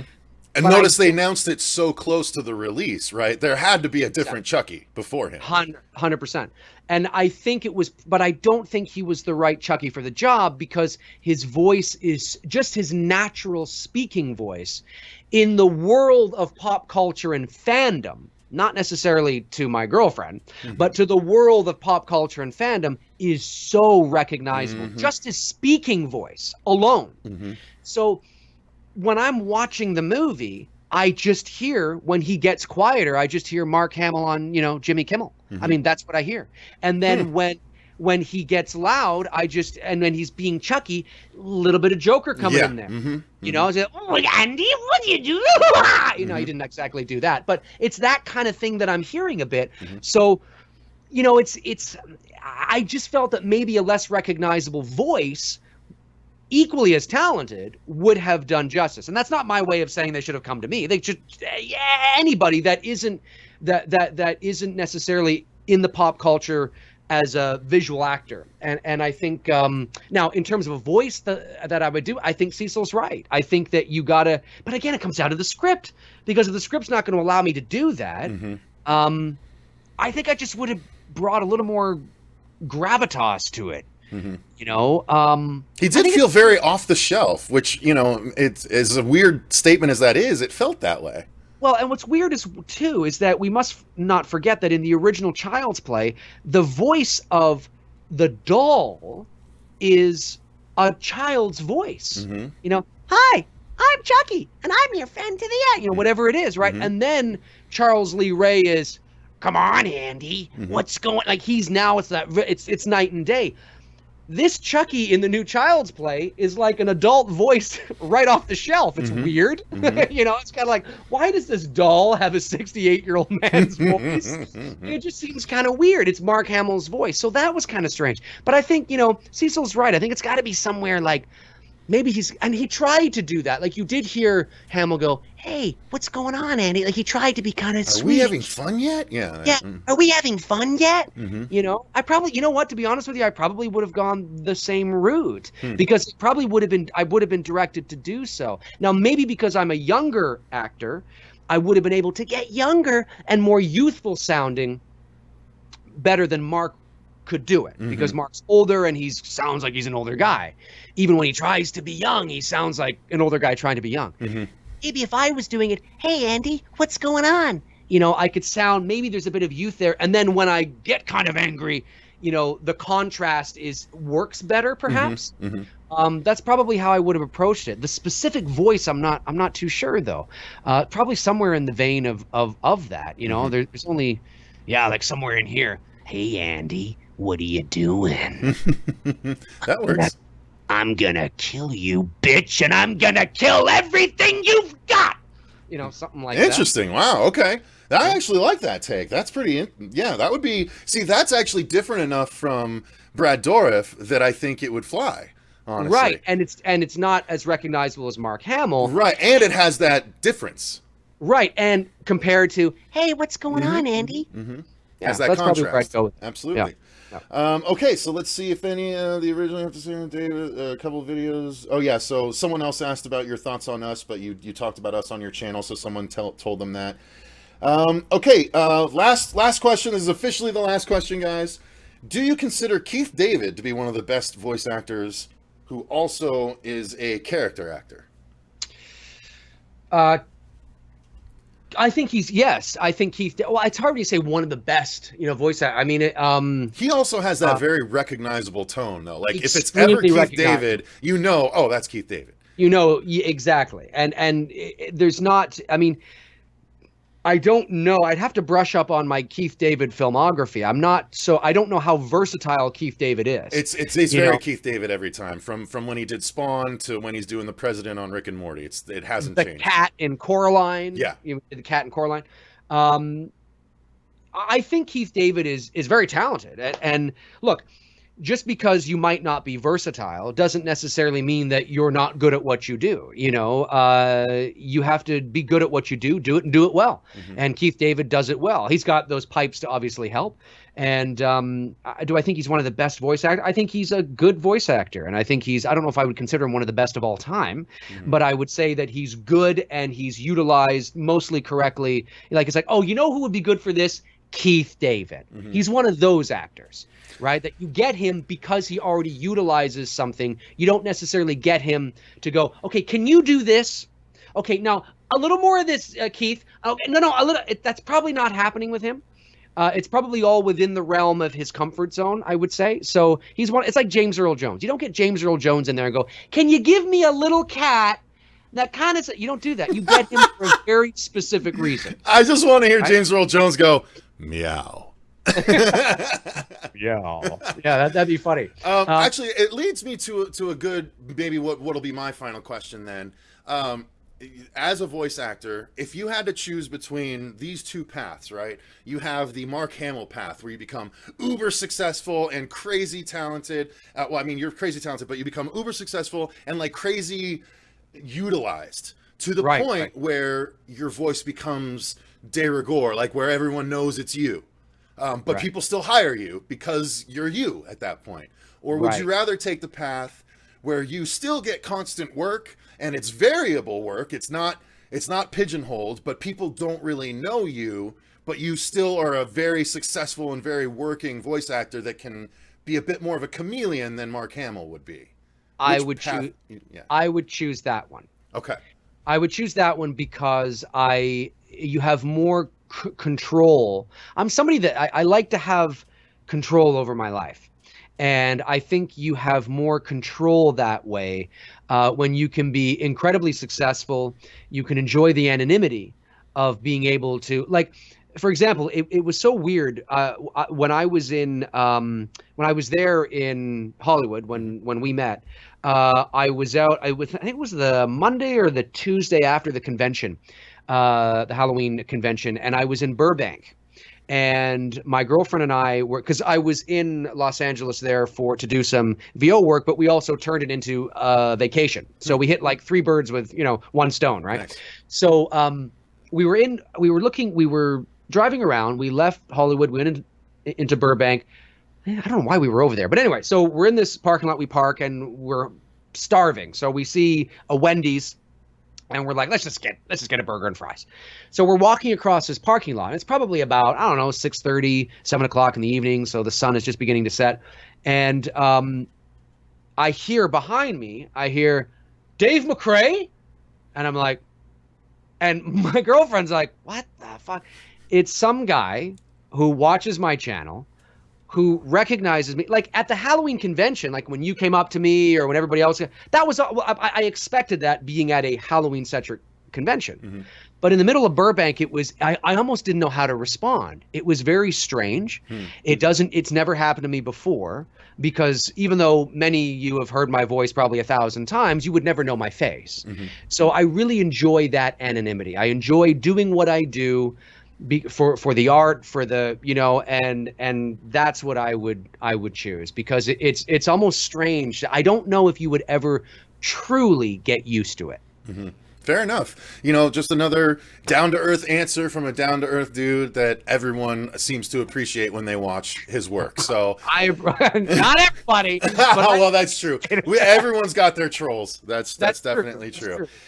So yeah, let me go ahead and wrap it up there. I'm not even going to look at the comments because I know I'll be tempted to ask another question. But thank everyone for watching. We greatly appreciate it. If you enjoyed the video, click the like button and make sure you go. I did put Dave's channel in this description box, so make sure you go and subscribe if you haven't yet. He's got amazing content, and he's way more energetic than me most times, so he's a joy to watch, and he's super intelligent and has a valuable perspective on the genre. So I'm glad that I finally got a chance to bring it on, Dave. Thank you for taking the time. Yes, thank you. I am glad we finally did this. I try to watch your show as often as I can. I love I watched the Midsummer review and how you guys went back and forth with each other. I thought that was great. We caught some shit for that one, but I'll tell you. Yeah, and it was fun. I mean, this was a lot of fun, and I'm glad that we were finally able to connect. So I would totally do it again. Indeed, and thank you again for being my peaceful harmony in my attempts to get things going earlier. No problem. Anytime. All right, guys. So, Dave, hang on just a minute. I'm going to end the stream. But yeah, thank you guys very much for watching. Until next time, I've been Cecil Laird. That's been Dave MCRAE. And remember, stay scared, everyone. And the best way is bye-bye.